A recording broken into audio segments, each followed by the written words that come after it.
AD. In the bubble.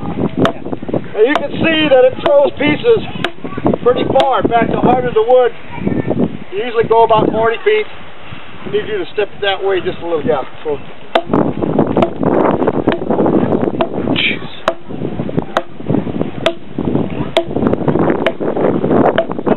Why were you so concerned about the moisture getting on your handles the other night? Well, you said it would break. Right? Well, they wouldn't necessarily break, but it can't help them. Or is it because there you're wedging it in and additional moisture would... Right, tighten it up even more, and then when it dries out, it's going to get loose. So I just as soon keep them out of the weather. You notice that this has some big cracks in it too. Yeah. If water gets down in there, I'm afraid what will happen. This was an experiment in itself, to see if I could make a handle out of a piece of garbage.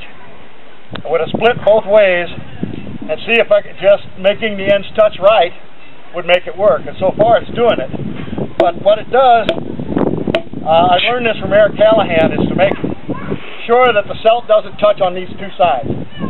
Only the two ends. All the pressure's this way, no pressure this way. And I can see daylight on both sides of that axe. You want to make sure you have that. What I'd like to do is get it to where I can use the big axe to drive out this chunk in between, but we have this big knot here and I'm not sure it will do it. So if anybody wants to come up and chop a little while, they're welcome to it.